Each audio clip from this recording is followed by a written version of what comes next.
Hello everyone, स्वागत है दोस्तों आपका मेरे चैनल पे। मैं प्रशांत कुमार शुक्ला एडवोकेट। साथियों, आज के वीडियो में हम लोग बात करेंगे इलाहाबाद हाई कोर्ट का एक और इम्पोर्टेंट लेटेस्ट जजमेंट के बारे में जो एनडीपीएस एक्ट से रिलेटेड है, जहां धारा 52A के मुताबिक मजिस्ट्रेट की उपस्थिति में नहीं लिए गए नमूनों को ट्रायल में जो प्राथमिक जो साक्ष्य है वो नहीं माना जा सकता। हाल ही में इलाहाबाद हाईकोर्ट का एक लेटेस्ट जजमेंट आया है। वीडियो शुरू करने से पहले अगर आप मेरे चैनल पहली बार चैनल को जरूर सब्सक्राइब करिए, लाइक करिए, शेयर करिए, कमेंट करना तो मत भूलिएगा। अगर किसी केस से रिलेटेड कोई भी क्वेरी है तो कॉल पे भी अपना अपॉइंटमेंट बुक करा सकते हैं। आइए जानते हैं इस इंपॉर्टेंट जजमेंट को। इलाहाबाद हाई कोर्ट ने हाल ही में दोहराया कि narcotics drugs and psychotropic and substance act 1985 यानी कि एनडीपीएस अधिनियम की धारा 52 के एक जनादेश के अनुसार मजिस्ट्रेट की उपस्थिति में थोक में से नहीं लिए गए नमूनों को ट्रायल में प्राथमिक साक्ष्य के वैध टुकड़े के रूप में नहीं माना जा सकता। प्रावधान की जो धारा है 52A का जो सब क्लॉज 2 और 3 और 4 में कहा गया है कि जब जब्त किया गया प्रतिबंधित पदार्थ निकटतम पुलिस स्टेशन के प्रभारी जो अधिकारी को भेजा जाता है तो अधिकारी को एक मजिस्ट्रेट की जो उपस्थिति में जब्त किए गए जो उस माल से नमूने लेने होंगे जो इसकी सत्यता को प्रमाणित करेगा। इसमें आगे यह भी प्रावधान किया गया कि जब्त किए गए पदार्थ की सूची या तस्वीरें और उसके संबंध में नमूनों की किसी भी सूची को मजिस्ट्रेट द्वारा प्रमाणित किए जाने की जो एनडीपीएस अधिनियम के तहत जो कथित अपराधों के संबंध में प्राथमिक साक्ष्य के रूप में मान्यता दी जाएगी। कोर्ट ने कहा कि जो 2004 में कथित तौर पर डोडा पोस्ट के साथ पकड़े गए दो दोषियों को निचली अदालत द्वारा सुनाई गई 10 साल की सजा और दोष सिद्धि को रद्द करते हुए टिप्पणी की। वर्तमान मामले में यह आरोप लगाया गया था कि जो अपील करता है दोषियों के पास 43 क्विंटल और 30 किलोग्राम अवैध अफीम का पाउडर पाया गया था जब एक ट्रक में यात्रा कर रहे थे और जब्ती और गिरफ्तारी और तलाशी की तारीख पर ट्रक में प्रतिबंधित सामग्री भरी हुई पाई गई थी। सुनवाई के बाद निचली अदालत ने उन्हें दोषी ठहराया और अपनी दोष सिद्ध को चुनौती देते हुए उन्होंने हाईकोर्ट का रुख किया। अभियोजन पक्ष के मामले के अनुसार जिन बोरियों से प्रतिबंधित पदार्थ बरामद किया गया था उन्हें ट्रक में लोड किया गया था और मौके पर ही एक बोरी से 5 किलोग्राम का नमूना निकाला गया था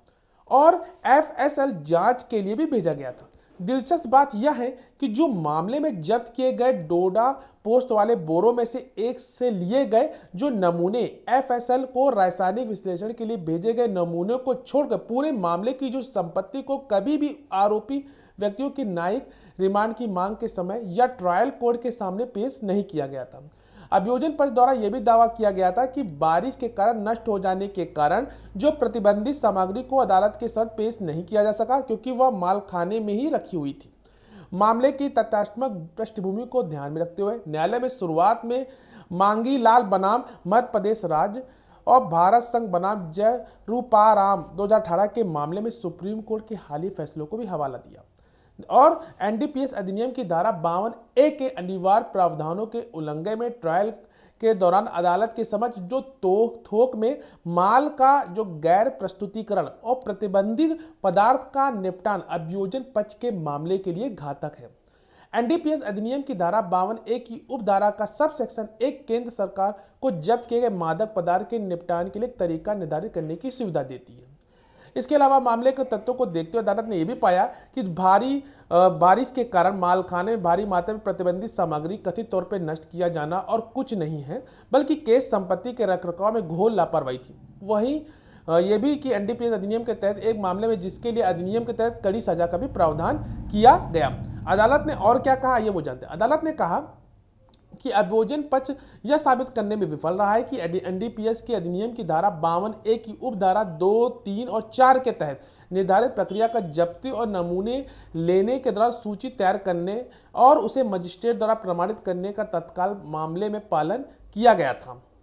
साथ साथ न्यायालय ने यह भी कहा कि ट्रक की तलाशी और जब्ती को रोकने कार्रवाई करने वाली जो पुलिस टीम जब्त किए गए प्रतिबंधित पदार्थ वहां से ले गए नमूनों के समय में प्राथमिक सबूत देने में विफल रही क्योंकि जब्त किए गए प्रतिबंधित पदार्थ के बड़े हिस्से का प्रस्तुतिकरण नहीं किया गया था और मजिस्ट्रेट की उपस्थिति में नमूने नहीं लिए गए। इसे देखते हुए न्यायालय ने कहा कि जो अपील करता है वो दोष सिद्ध रद्द किए जाने योग्य है और अपील की अनुमति कोर्ट ने दे दी है। तो आशा करते हैं ये एक इम्पॉर्टेंट जजमेंट जो हाल ही में इलाहाबाद हाई कोर्ट का आया है, इसका जो केस टाइटल मैं डिस्क्रिप्शन बॉक्स में दे दूंगा, आप वहाँ इसको समझिएगा और कोई भी क्वेरी कमेंट बॉक्स में पूछिएगा। अगर आपको किसी केस से रिलेटेड कोई भी क्वेरी हो तो आप कॉल पे भी अपना अपॉइंटमेंट बुक करा सकते हैं और आप हमसे संपर्क कर सकते हैं। मिलते हैं एक next video next judgement series के साथ, तब तक के लिए धन्यवाद।